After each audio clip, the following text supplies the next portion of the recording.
Hola a todos. Hoy vamos a corregir el examen de economía de la empresa, ¿vale? Vamos a empezar por la parte tipo T. Ya sabéis que hay 12 preguntas y tenemos que responder a 10. La puntuación máxima son 5 puntos y cada pregunta incorrecta quita 0,25. Si no respondemos, pues ni sumamos ni restamos. Así que vamos a empezar. Pregunta número 1. ¿Cuál de las siguientes afirmaciones es correcta? La A, las sociedades mercantiles no tienen personalidad jurídica. La B, la gestión en una sociedad personalista recae en los socios. O la C, la responsabilidad de las deudas sociales contraídas con terceras personas en una empresa individual es limitada. Bueno, la respuesta a esta pregunta es la B, ¿vale? Las sociedades mercantiles sí que tienen personalidad jurídica, ¿vale? Y la responsabilidad en una empresa individual es ilimitada. Entonces, la B, ¿vale? Bien, seguimos. ¿Cuál es el hecho imponible en el impuesto sobre sociedades? Tenemos la A. El hecho imponible del impuesto sobre sociedades está determinado por la obtención de beneficios por parte del sujeto pasivo, que es la empresa. El hecho imponible del impuesto sobre sociedades está determinado por la obtención de beneficios por parte del sujeto pasivo, que es la persona física, y la C es la cantidad sobre la cual se aplica el tipo impositivo.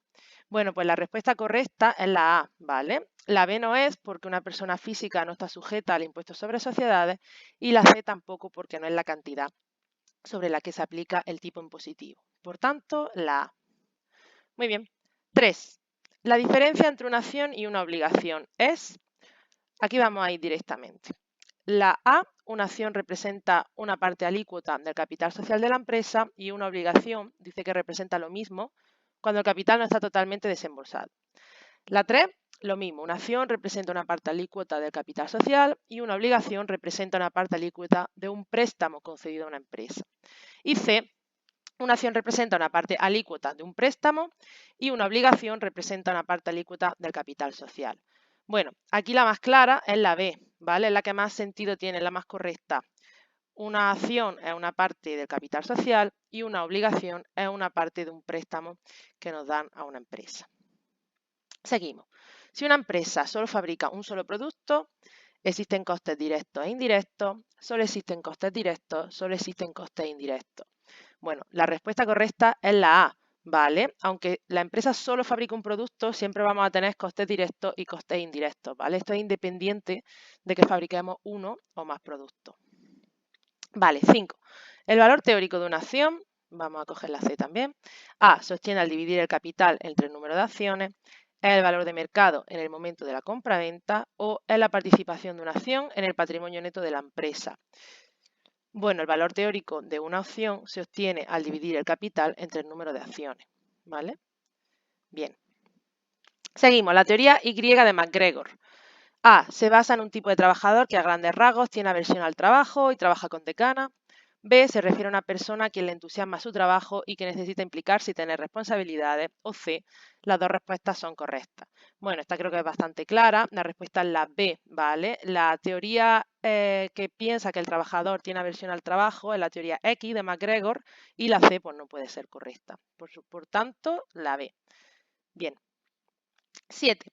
El precio al que ha de vender una empresa un producto si presenta unos costes fijos de 300.000 euros, unos costes variables unitarios de 180 y el punto muerto es de 500.000 unidades, es de 180,6, 150 o ninguna de las anteriores es correcta. Como veis, aquí tenemos que hacer una pequeña ecuación, ¿vale? Esta pregunta no la podemos resolver sin hacer un cálculo, así que vamos a ello.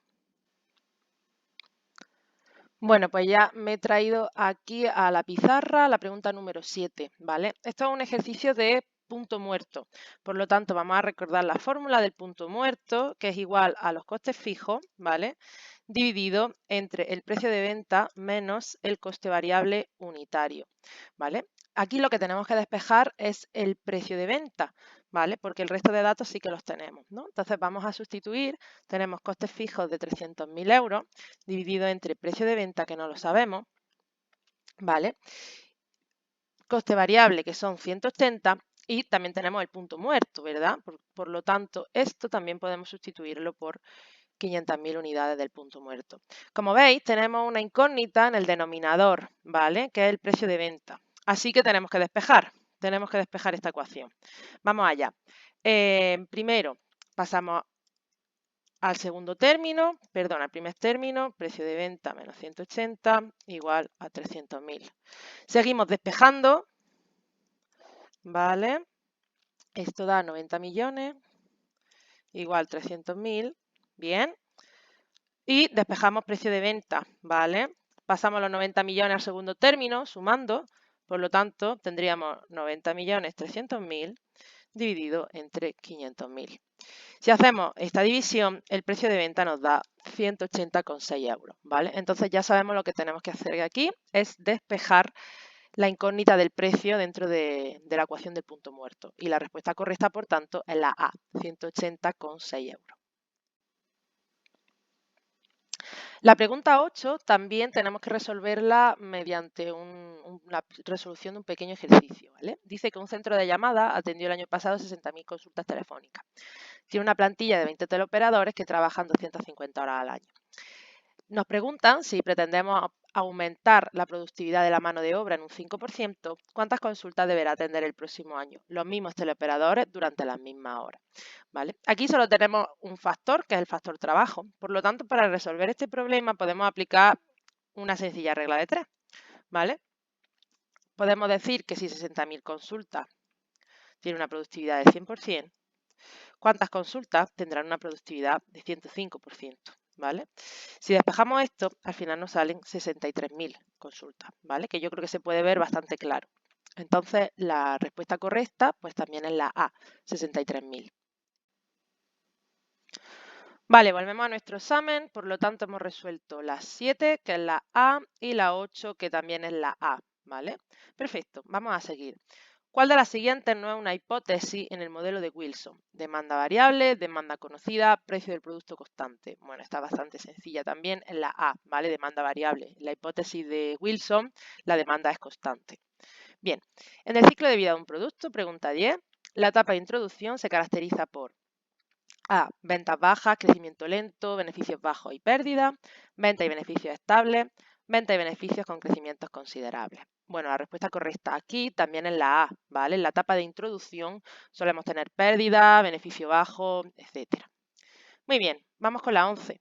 El activo corriente son los ingresos de la empresa obtenidos a corto plazo, son los bienes y derechos de cobro que tienen una permanencia en la empresa inferior al año y las dos respuestas anteriores son correctas. Bueno, es la B, ¿vale? Son los bienes y derechos de cobro que tienen una permanencia en la empresa inferior al año, ¿verdad? Corriente significa menos de un año. Y por último, la número 12, un fondo de maniobra negativo implica A, el activo circulante inferior al pasivo circulante, B, una parte del pasivo circulante financia el activo circulante o el pasivo circulante inferior al activo circulante. Bueno, un fondo de maniobra negativo implica que el activo, ¿vale?, es inferior al pasivo circulante. Y bueno, pues ya tenemos las preguntas tipo T resueltas. Vamos a empezar ahora con la parte práctica, ¿vale? Ya sabemos que tenemos 3 ejercicios de los cuales tenemos que resolver 2. Cada uno de ellos puntúa un máximo de 2,5 puntos, por lo tanto la puntuación total de esta parte es de 5 puntos. El primer ejercicio, como estamos aquí viendo, es un ejercicio del método de Wilson, ¿vale? Nos dice que hay una empresa que fabrica teléfonos móviles, un total de 500 al año, que cada tramitación de cada pedido cuesta 2.000 euros y también pagamos 2 euros por unidad y año de almacenamiento. La primera pregunta, la A, nos pide que expliquemos brevemente, incluida la fórmula, el método de Wilson. Esta no es una pregunta donde haya que calcular nada, sino que tenemos que explicar de forma teórica en qué consiste el método de Wilson. Por lo tanto, podemos decir que el modelo de Wilson, ¿vale?, lo que busca es calcular el volumen o pedido óptimo, es decir, aquel que tiene un mínimo coste o que minimiza el coste de gestión de almacén en la empresa. Podemos decir que se desarrolló igualmente por F. W. Harris a principios del siglo XX y parte de 5 criterios o supuestos. El primero es que se supone que la empresa siempre hace pedidos del mismo tamaño. El siguiente es que la demanda es constante durante todo el año. El tercer supuesto es que los proveedores no se retrasan en la entrega. El cuarto es que el coste de tener la existencia en el almacén depende del volumen de las mismas. Y por último, el quinto es que puede ser que haya o puede haber stock de seguridad o no.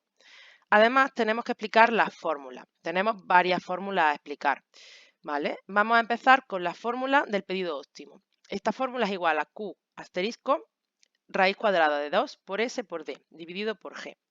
S es el coste de realizar un pedido, D es la demanda y G es el coste de almacén. Después tenemos el coste anual de pedido. Se pone como CP igual a S por N o CP S por D partido por Q. N en este caso sería el número de pedidos al año. Otra fórmula que hay que explicar es el coste de almacén, ¿vale? Que es igual a Q, la cantidad partido por 2 por G, o coste de almacén igual a G por Q partido por 2 más SS. SS es el stock de seguridad. Otra fórmula que también tenemos que explicar es el coste total de inventario, ¿vale? Que es la suma del coste anual de pedido más el coste de almacén. Y por último, también tenemos el punto de pedido, ¿vale? Que es igual a la demanda diaria partida por 365 más el stock de seguridad. También hay que multiplicarlo por la T, que es el plazo de entrega del proveedor. El punto de pedido es importante porque nos indica las unidades que hay en el almacén cuando realizamos el siguiente pedido. Estas son todas las fórmulas que habría que explicar. Como hemos visto, esta parte es teórica y no tendríamos que hacer ningún cálculo.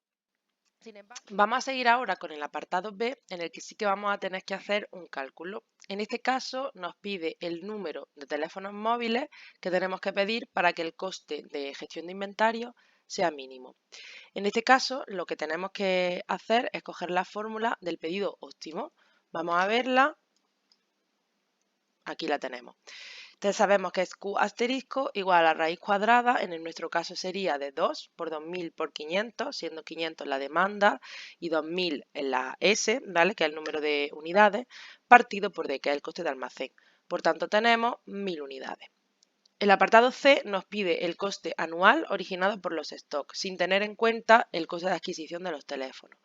Ya sabemos que el coste anual es la suma del coste de pedido más el coste de almacén. Por tanto, si sustituimos con las incógnitas que tenemos antes, con los 2000, la S, los 500, la D, la Q10, nos da un coste anual de 2000 euros. Este sería el ejercicio número 1, método de Wilson, es sencillito, tenemos que sustituir la fórmula y ya lo tendríamos. Nos vamos a ir ahora al ejercicio número 2. Es un ejercicio de costes y también nos van a pedir que calculemos el beneficio, también el precio, bueno. Nos dice que una empresa vende dos productos, producto A, producto B, y nos da una serie de datos que son la cantidad de unidades fabricadas y vendidas, el coste variable unitario y los costes fijos. En primer lugar, tenemos que calcular el coste total unitario. Este coste se hace sumando el coste fijo más el coste variable. Como lo que nos piden es un coste unitario, lo dividiremos por la cantidad. En nuestro caso, vamos a hacer los dos productos a la vez. Tenemos el producto A, que sería 1 millón más 200 por 100.000. El producto B sería 4 millones más 400 por 500.000. Y todo esto lo dividimos por la cantidad 150.000, que es la suma de A y B. Si hacemos toda esta fórmula, nos da un coste total unitario de 300 euros por unidad. Ese sería el apartado A. Vamos a ver ahora el apartado B. Nos pide que calculemos el precio de venta de A y B si la empresa quiere ganar el 30% con el A y el 25% con el B. Según los métodos de fijación de precios que conocemos, hay un método de fijación de precios que se basa en el coste. Este método lo que hace es añadir un tanto por ciento del coste, que es el margen de beneficio, y por lo tanto obtiene el precio así. La fórmula expresada sería el precio de venta que queremos nosotros, igual al coste más un tanto por ciento del coste. En el caso del producto A, lo que vamos a hacer primero es calcular el coste total unitario, ya que antes lo hemos hecho de los dos productos. Es simplemente coger los datos del producto A y nos saldría un coste total unitario de 210 euros por unidad. Ahora lo que tendríamos que calcular es ese margen de beneficio del 30%. Por lo tanto, lo que nosotros vamos a hacer es calcular el 30% del coste, que son 210 euros por 0,3, nos saldría 63 euros. Y esos 63 euros los sumamos al precio de venta, que sería 210 más 63, 273 euros. Esto en el caso del producto A. El producto B tenemos que aplicar la misma lógica. Tenemos el coste total, que ya sabemos que es coste fijo más coste variable dividido por la cantidad, con lo cual nos da un coste total unitario de 480 euros por unidad del producto B. Y tenemos que hacer lo mismo, tenemos que calcular en este caso un margen del 25%. Esto lo hacemos multiplicando el coste por 0,25, nos da un margen de 120 euros y para calcular finalmente el precio de venta lo que tenemos que hacer es sumarlo. Por tanto, el precio del A sería 273 y el precio del B 600. Ahora tenemos que calcular el beneficio que ha ganado la empresa, tanto con A como con B. Para ello vamos a usar la fórmula del beneficio, que ya sabemos que es ingresos totales menos costes totales. En el caso del A, pues cogemos los ingresos totales con el precio de venta que hemos obtenido en el apartado B, 273 por 100.000 la cantidad, y a eso le restamos los costes totales. En el producto B tenemos que hacer exactamente lo mismo, ingresos totales menos costes totales. En este caso el producto B tiene un precio de 600 euros, que lo multiplicamos por las 50.000 unidades y le quitamos los costes totales. En el caso del A nos daría un beneficio de 27.300.000 euros y en el caso del producto B de 6 millones de euros. Y con esto tendríamos acabado el ejercicio número 2. Vamos ahora con el 3. Como estáis viendo, es un ejercicio con un enunciado muy largo, es un balance. En el apartado A nos piden que realicemos el balance de la situación para representar el patrimonio al final del segundo año. Lo que tenemos que hacer es ir ordenando cada uno de estos elementos conforme al balance. Aquí yo ya me he cogido y me he hecho una tabla con los elementos que tenemos que poner. Ya sabemos que a la izquierda es el activo y a la derecha patrimonio neto y pasivo. Dentro del activo yo he identificado ya las submasas que vamos a tener que identificar. Por un lado activo no corriente, por otro activo corriente. Y en el patrimonio neto y pasivo también está pasivo no corriente y pasivo corriente.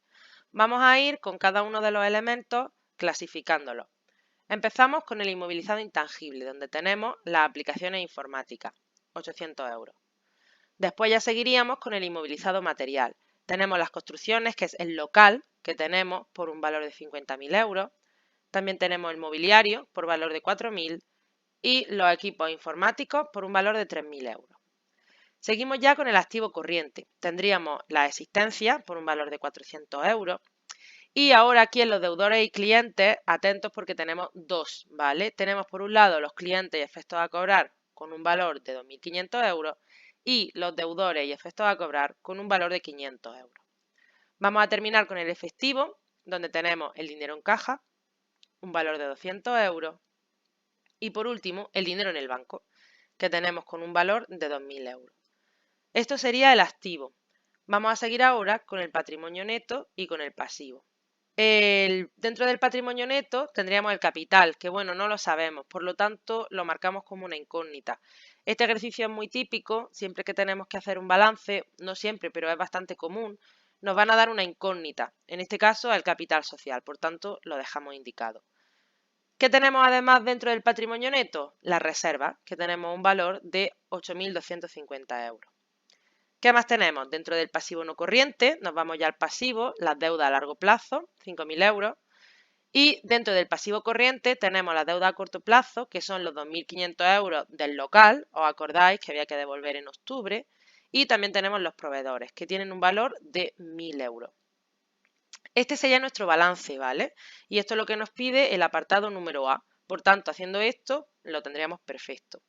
Ahora, ya sí, en el apartado B, nos pide que calculemos a cuánto asciende el capital de esta empresa. Esto lo vamos a hacer porque nosotros conocemos la ecuación fundamental de la contabilidad, que es igual a activo, es igual a patrimonio neto más pasivo. Nosotros tenemos el pasivo y tenemos una parte del patrimonio neto. También tenemos el activo, por lo tanto lo que tenemos que hacer es resolver esta ecuación. Tenemos el activo, 63.400. Tenemos el pasivo con la reserva, 16.750. Si despejamos esta ecuación, nos da que el capital social es de 46.650. Este sería el apartado B. Y ahora tenemos el apartado C, que es a cuándo asciende el patrimonio neto de esta empresa. Es muy fácil porque el patrimonio neto lo que tenemos que hacer es sumar el capital social, que lo acabamos de calcular, más la reserva. Por tanto, 8.250 euros más 46.650 nos dan un total de 54.900 euros. Y con este apartado tendríamos la parte práctica y el examen terminado. Espero que haya sido fácil.